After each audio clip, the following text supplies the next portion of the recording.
ಎಲ್ಲರಿಗೂ ಅಡುಗೆ ಸಾಧನೆಗೆ ಸ್ವಾಗತ. ಇವತ್ತಿನ ಸ್ಪೆಷಲ್ ನಮ್ಮ ಕರ್ನಾಟಕದ ಸ್ಪೆಷಲ್ ಬಸ್ಸಾರು. ಅದು ನಾನು ಇವತ್ತು ಮಾಡ್ತಿರೋದು ಹುರುಳಿಕಾಳು ಮತ್ತು ನುಗ್ಗೆ ಸೊಪ್ಪನ್ನು ಉಪಯೋಗಿಸಿ ಮಾಡ್ತಿರೋಂಥ A1 ಆಗಿರೋಂತಹ ಬಸ್ಸಾರು. ಇದನ್ನು ಮಾಡೋಕ್ಕಿಂತ ಮುಂಚೆ ನೀವು ಅಡುಗೆ ಸಾಧನೆಗೆ ಸಬ್ಸ್ಕ್ರೈಬ್ ಆಗಿಲ್ಲ ಅಂದರೆ ದಯವಿಟ್ಟು ಈಗಲೇ ಸಬ್ಸ್ಕ್ರೈಬ್ ಆಗಿ, ಹಾಗೆ ಪಕ್ಕದ ಬೆಲ್ ಬಟನ್ ಕೂಡ ಟಚ್ ಮಾಡಿ. ಹುರುಳಿಕಾಳು ಬಸ್ಸಾರು ಮಾಡೋದಕ್ಕೆ ಈ ಕಪ್ಪಿನಲ್ಲಿ 1 ಕಪ್ಪಿನಷ್ಟು ಅಂದರೆ ಸುಮಾರು 100 ಗ್ರಾಮ್ ಇದೆ ಹುರುಳಿಕಾಳನ್ನ ಅದನ್ನು ನೆನೆಸಿಟ್ಕೊಂಡಿದ್ದೀನಿ. ನೋಡಿ, ನೆನೆಸಿದರೆ ಬೇಯಿಸೋದು ಈಸಿ ಆಗುತ್ತೆ ಅಂತ ಅದನ್ನು ನಾನಿಲ್ಲಿ ಕುಕ್ಕರ್ಗೆ ಹಾಕ್ಕೊಂಡು ಬೇಯಿಸ್ಕೋಬೇಕಾಗತ್ತೆ. ಅರ್ಧ ಲೀಟ್ರಷ್ಟು ನೀರನ್ನು ಸೇರಿಸ್ತಾ ಇದ್ದೀನಿ. ಹಾಗೆಯೇ ಇದಕ್ಕೆ ಒಂದು ಅರ್ಧ ಸ್ಪೂನಷ್ಟು ಅರಿಶಿನ ಪುಡಿನೂ ಸಹ ನಾನು ಸೇರಿಸ್ತಾ ಇದ್ದೀನಿ. ನೋಡಿ, ಹುರುಳಿಕಾಳು ಬೇಯೋದಕ್ಕೆ ಹೆಲ್ಪ್ ಆಗುತ್ತೆ ಅಂತ. ಇದನ್ನು ನಾವು ಒಂದು 4 ರಿಂದ 5 ವಿಸಲ್ ಕೂಗಿಸ್ಕೋಬೇಕಾಗುತ್ತೆ. ಹುರುಳಿಕಾಳು ಅಲ್ಲಿವರೆಗೆ ಇದನ್ನ ಬೇಯಿಸಬೇಕಾಗುತ್ತೆ. ಅಷ್ಟೊತ್ತಿಗೆ ನಾವಿಲ್ಲಿ ನುಗ್ಗೆ ಸೊಪ್ಪನ್ನು ಕಟ್ ಮಾಡ್ಕೊಳ್ಳೋಣ. ನೋಡಿ, ನುಗ್ಗೆ ಸೊಪ್ಪನ್ನು ಬರೀ ಎಲೆ ಮಾತ್ರ ತೊಗೊಂಡಿದ್ದೀನಿ. ಎಲೆದಾಗಿರೋಂಥ ಎಲೆ ತೊಗೊಂಡು ಒಂದು ಕೈಯಷ್ಟು ಎಲೆ, ಅದನ್ನು ನಾವು ಸ್ವಲ್ಪ ದಪ್ಪವಾಗಿ ಕಟ್ ಮಾಡ್ಕೋಬೇಕಾಗುತ್ತೆ. ಹೀಗೆ ಕಟ್ ಮಾಡಿಕೊಂಡ್ರೆ ಒಳ್ಳೆ ರಸ ಬಿಡುತ್ತೆ ಸಾರಿನಲ್ಲಿ. ಹಾಗಾಗಿ ಸಾರು ಟೇಸ್ಟಾಗಿ ಬರುತ್ತೆ. ಹಾಗೇ ಹಾಕೋಬೋದು, ಎಲೆ ಸಣ್ಣಕ್ಕೆ ಇರೋದ್ರಿಂದ ಹಾಗೇ ಹಾಕೋಬೋದು. ಅಲ್ಲಿ ದಪ್ಪವಾಗಿ ಕಟ್ ಮಾಡಿ ಹಾಕ್ಕೊಂಡ್ರೆ ಟೇಸ್ಟು ಚೆನ್ನಾಗಿರುತ್ತೆ, ಸಾರು ಸಹ ಚೆನ್ನಾಗಿ ಹೊಂದುತ್ತೆ. ನೋಡಿ, ಕಟ್ ಮಾಡಿರೋಂಥ ಸೊಪ್ಪನ್ನು ನಾವು ಇದರೊಳಗಡೆ ಹಾಕ್ಕೊಂಡು ಬೇಯಿಸಬೇಕಾಗುತ್ತೆ. ಈಗ ಇಲ್ಲಿ ಹುರುಳಿಕಾಳು ಚೆನ್ನಾಗಿ ಬೆಂದಿದೆ. ನೋಡಿ, ಚೆನ್ನಾಗಿ ಬೆಂದಿದೆ. ಇದರೊಳಗಡೆ ನಾವು ನುಗ್ಗೆ ಸೊಪ್ಪನ್ನು ಸೇರಿಸ್ಕೊಂಡು ನಾವು ಇನ್ನೊಂದು ವಿಸಲ್ ಹಾಕೋಬೇಕಾಗುತ್ತೆ. ಜೊತೆಗೆ ಹಾಕ್ಬಿಟ್ರೆ ಏನಾಗ್ಬಿಡುತ್ತೆ ಅಂತಂದರೆ ನುಗ್ಗೆ ಸೊಪ್ಪು ಜಾಸ್ತಿ ಬೆಂದ್ಬಿಡುತ್ತೆ. ಹುರುಳಿಕಾಳು ಎಲ್ಲ ಸೇರಿಕೊಂಡು ಒಂಥರ ಮುದ್ದೆ ಥರ ಆಗೋಗ್ಬಿಡುತ್ತೆ. ಹಾಗಾಗಿ ಫಸ್ಟು ಹುರುಳಿಕಾಳನ್ನು ಬೇಯಿಸ್ಕೊಬಿಟ್ಟು ಆಮೇಲೆ ನುಗ್ಗೆ ಸೊಪ್ಪು ಹಾಕ್ಬಿಟ್ಟು ಒಂದು ವಿಸಲ್ ಬೇಯಿಸ್ಕೊಂಡ್ರೆ ಒಂಥರ ಚೆನ್ನಾಗಿ ಟೆಕ್ಸ್ಚರ್ ಚೆನ್ನಾಗಿರುತ್ತೆ, ನೋಡೋದಕ್ಕೂ ಸಹ ಚೆನ್ನಾಗಿರುತ್ತೆ. ಈಗ ನುಗ್ಗೆ ಸೊಪ್ಪನ್ನು ಅದ್ರ ಜೊತೆನೇ ಸೇರಿಸ್ಬಿಟ್ಟು ಇನ್ನೊಂದು ಸ್ವಲ್ಪ ನೀರನ್ನ ಸೇರಿಸ್ತಾ ಇದ್ದೀನಿ. ಜಾಸ್ತಿ ನೀರು ಹಾಕಿದರೆ ಒಂಥರ ರಸ ಚೆನ್ನಾಗಿ ಬಿಡುತ್ತಲ್ವ, ಹಾಗಾಗಿ ಬೇಯಿಸಬೇಕಾದ್ರೆ ಜಾಸ್ತಿ ನೀರು ಹಾಕ್ಕೊಂಡು ಬೇಯಿಸ್ಕೊಳ್ಳೋದು ಒಳ್ಳೆಯದು. ಇದನ್ನು ಒಂದು ವಿಸಲ್ನಷ್ಟು ನಾವು ಬೇಯಿಸ್ಕೋಬೇಕಾಗುತ್ತೆ. ಒಂದು ವಿಸಲ್ ಇಟ್ಟರೆ ಸಾಕು ಈ ಸೊಪ್ಪು ಬೇಯೋದಕ್ಕೆ. ಒಂದು ವಿಸಲ್ ಆಗಿದೆ ನೋಡಿ. ಈಗ ಇವೆರಡು ಚೆನ್ನಾಗಿ ಬೆಂದಿದೆ. ನೀವು ರಸ ನೋಡಬಹುದು, ಕಲರ್ ಚೇಂಜ್ ಆಗಿದೆ. ಆ ನುಗ್ಗೆ ಸೊಪ್ಪಿನ ರಸ, ಹುರುಳಿಕಾಳು ರಸ ಎಲ್ಲ ಸೇರಿಸಿ ಒಳ್ಳೆ ಟೇಸ್ಟ್ ಕೊಡುತ್ತೆ ಈ ಬಸ್ಸಾರು. ಆರೋಗ್ಯಕ್ಕೂ ಸಹ ತುಂಬಾ ಒಳ್ಳೆಯದು. ಹಾಗೆ ಈ ಚಳಿಗಾಲ ಮಳೆಗಾಲಕ್ಕೆ ಒಳ್ಳೆ ಕಾಂಬಿನೇಷನ್ನು ನುಗ್ಗೆ ಸೊಪ್ಪು ಮತ್ತು ಹುರುಳಿಕಾಳು. ಮೈನ ಬೆಚ್ಚಗಿಡುತ್ತೆ. ಕೋಲ್ಡು ಫೀವರ್ಗೆಲ್ಲ ಈ ಬಸ್ಸಾರು ತುಂಬಾ ಒಳ್ಳೆಯದು. ಈಗ ಇದನ್ನು ನಾನಿಲ್ಲಿ ಫಿಲ್ಟ್ರ್ ಮಾಡ್ಕೊಳ್ತಾ ಇದ್ದೀನಿ. ನೋಡಿ, ಸೋಸ್ಕೊತಾ ಇದ್ದೀನಿ. ಈ ಕಾಳಿನಲ್ಲಿ ನಾನು ಪಲ್ಯ ಮಾಡ್ತೀನಿ. ಹಾಗೆ ನಿಮಗೆಲ್ಲ ಗೊತ್ತಿರಬಹುದು, ಬಸ್ಸಾರಿನಲ್ಲಿ ಆ ನೀರಿನಲ್ಲಿ ಸಾರು ಮಾಡೋದು. ಈಗ ಎಲ್ಲ ಚೆನ್ನಾಗಿ ಫಿಲ್ಟ್ರ್ ಮಾಡಿಟ್ಕೊಂಡಿದ್ದೀನಿ. ನೋಡಿ, ಈ ನೀರನ್ನ ಉಪಯೋಗಿಸಿ ಸಾರು ಮಾಡಿಕೊಂಡು ಆ ಫಿಲ್ಟ್ರ್ ಮಾಡಿರೋಂಥ ಕಾಳಿನಲ್ಲಿ ನಾವು ಪಲ್ಯ ಮಾಡೋದು. ಈ ಪಲ್ಯಕ್ಕೋಸ್ಕರ ಹಾಗೆ ಸಾರಿಗೋಸ್ಕರ ಇಲ್ಲಿ ಒಗ್ಗರಣೆ ಹಾಕ್ಕೊಳ್ತಾ ಇದ್ದೀನಿ. 1 ಸ್ಪೂನಷ್ಟು ಎಣ್ಣೆ ಹಾಕ್ಕೊಂಡು ಅದಕ್ಕೆ ಸ್ವಲ್ಪ ಸಾಸಿವೆ ಹಾಕ್ಕೊಂಡು ಸ್ವಲ್ಪ ಉದ್ದಿನಬೇಳೆ ಸೇರಿಸ್ತಾ ಇದ್ದೀನಿ. ನೋಡಿ, ಹಾಗೆಯೇ ಒಂದು ಅರ್ಧ ಸ್ಪೂನಷ್ಟು ಜೀರಿಗೆನೂ ಸಹ ಸೇರಿಸಿ ಚೆನ್ನಾಗಿ ಬಾಡಿಸ್ಕೋಬೇಕಾಗುತ್ತೆ.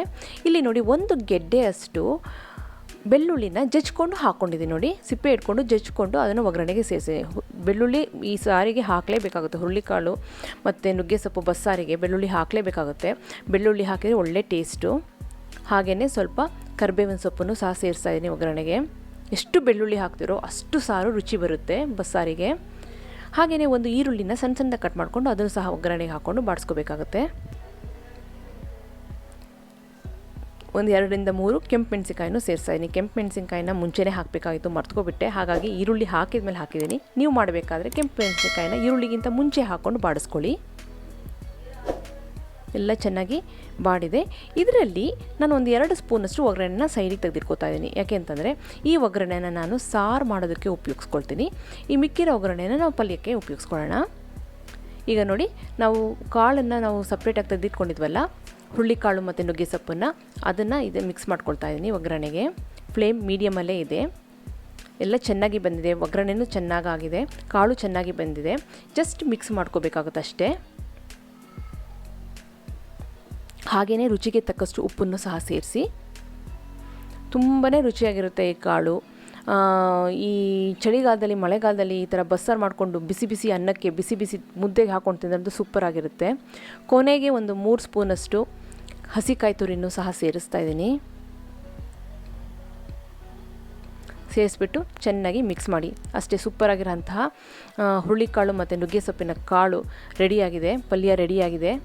ಈಗ ನಾವು ಮಾಡಬೇಕಾಗಿರೋದಂಥದ್ದು ಸಾರಷ್ಟೇ, ಬಸ್ಸಾರಷ್ಟೇ. ಒಂದು ಸತಿ ಕುಕ್ಕರಲ್ಲಿಟ್ಟರೆ ಒಂದೇ ಶಾಟಲ್ಲಿ ಸಾರು ರೆಡಿಯಾಗಿ ಹೋಗ್ಬಿಡುತ್ತೆ, ಪಲ್ಯನೂ ರೆಡಿಯಾಗಿ ಹೋಗ್ಬಿಡುತ್ತೆ.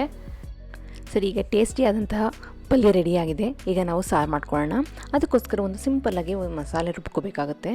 ನೋಡಿ, ಇಲ್ಲಿ 1.5-2 ಸ್ಪೂನಷ್ಟು ಹಸಿಕಾಯಿ ತುರಿ ಹಾಕಿದ್ದೀನಿ. ಜೊತೆಗೆ ಒಂದು ಅರ್ಧ ಗೆಡ್ಡೆಯಷ್ಟು ಬೆಳ್ಳುಳ್ಳಿನೂ ಸಹ ನಾನಿಲ್ಲಿ ಸೇರಿಸ್ತಾ ಇದ್ದೀನಿ. ಹಾಗೆಯೇ ಸ್ವಲ್ಪ ಕೊತ್ತಂಬರಿ ಸೊಪ್ಪು, 1 ಸ್ಪೂನಷ್ಟು ಜೀರಿಗೆ, ಹಾಗೆಯೇ ಇದಕ್ಕೆ ಸಾರಿನ ಪುಡಿನ ನಾನು ಜೊತೆಗೆ ಸೇರಿಸ್ತಾ ಇದ್ದೀನಿ. 1-1.5 ಸ್ಪೂನಷ್ಟು ಸಾರಿನ ಪುಡಿನ ಸೇರಿಸ್ಕೊಳ್ಳಿ. ಹಾಗೆಯೇ ಒಂದು ಅರ್ಧ ಸ್ಪೂನಷ್ಟು ಅರಿಶಿನ ಪುಡಿಯನ್ನು ಸೇರಿಸಿ ಇದನ್ನು ನುಣ್ಣಕ್ಕೆ ನೀರು ಹಾಕ್ಕೊಂಡು ರುಬ್ಕೋಬೇಕಾಗುತ್ತೆ. ನೋಡಿ, ಈ ರೀತಿ ಚಟ್ನಿ ಅದಕ್ಕೆ ರೆಡಿಯಾಗಿದೆ. ಈಗ ನಾವು ತೆಗೆದಿಟ್ಕೊಂಡಂಥ ಒಗ್ಗರಣೆ ಇತ್ತಲ್ಲ, ಅದನ್ನು ನಾನಿಲ್ಲಿ ಪಾತ್ರೆಗೆ ಸೇರಿಸ್ತಾ ಇದ್ದೀನಿ. ಜೊತೆಗೆ ಒಂದು 2-3 ಡ್ರಾಪ್ ಎಣ್ಣೆನೂ ಸಹ ಸೇರಿಸ್ತಾ ಇದ್ದೀನಿ. ಒಗ್ಗರಣೆಗೆ ಸ್ವಲ್ಪ ಬಿಸಿ ಮಾಡ್ಕೊಳ್ಳೋಣ. ಈಗ ನೋಡಿ, ಒಗ್ಗರಣೆ ಬಿಸಿಯಾಗಿದೆ. ಅದಕ್ಕೆ ನಾವು ರುಬ್ಕೊಂಡಂತಹ ಮಸಾಲೆನ ಸೇರಿಸ್ತಾ ಇದ್ದೀನಿ.